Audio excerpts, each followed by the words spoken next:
So we often get asked the question of, as a triathlete, what equipment do I need to buy or get access to be able to do proper strength and conditioning? i.e. strength and conditioning is going to help you build your swim, bike and run performance, make you more durable. So we're going to dip into that today, just doing a little bit of a tour of our facility.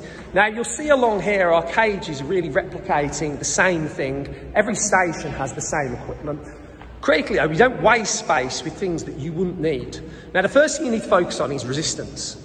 Now, in theory, you can get away with doing body weight work when you're doing it via the right methods for months on end. We've had people over the last 7 months doing body weight only training S&C programs because they've got access and no access to anything else because of the pandemic, and it can be done.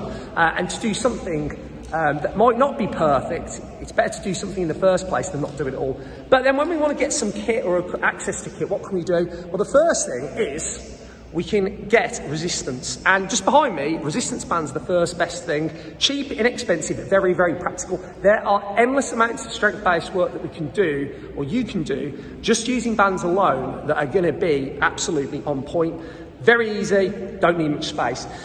Then, often people think about kettlebells and dumbbells. The next best call is plate weight. Plate weight's great because particularly with floor-based exercise for hip strength work, it enables us to be able to load that up appropriately and to be able to do it again in a way that is actually a lot more inexpensive than having individual kettlebells or individual dumbbells. So plate weight's really the next step.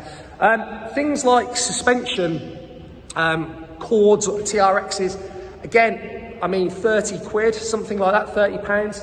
You can do quite a lot with those, particularly with pulling strength work. So we like those as well, and they're usually something, again, that we recommend.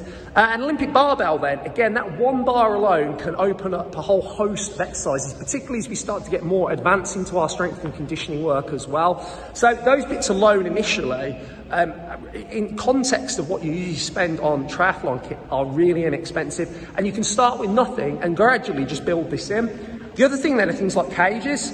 Now we have these full cages. In essence, you don't need them, but if you're looking to maybe have access to doing more types of different exercises, make it more practical, you can have just stands, which are basically just a bar there and a bar there, and you can set your bar on it and adjust the height. Or you can go for things like half racks, which are kind of half the depth of this, which save a little bit more space. Again, make life a little bit easier, can open you up to being able to do some different stuff, chin-ups. And again, actually, in context, are relatively inexpensive for what they are. You don't need to get a fancy one. Just a basic one for maybe £200 would be more than enough. You can even get one second hand.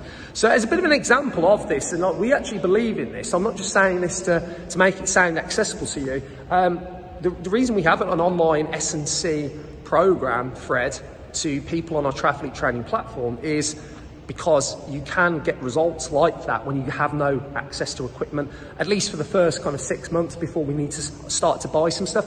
And then gradually you can get some resistance bands, and that opens up the door to something. And then a bit of plate weight, and that opens up the door to something. So you don't need to get all of this at once, you can just gradually get it. So even with our gym-based program, which people do at a gym, or they do it if they've got their own gym at home, we always work it around having very limited kit, but it doesn't limit the results.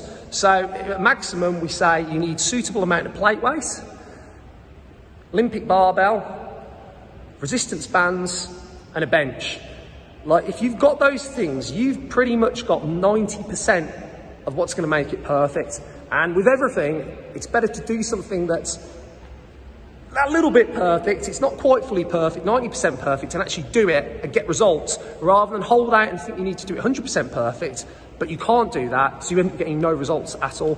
So kit is a real minefield. Don't think you need as much as what you expect. You can get away with a hell of a lot less.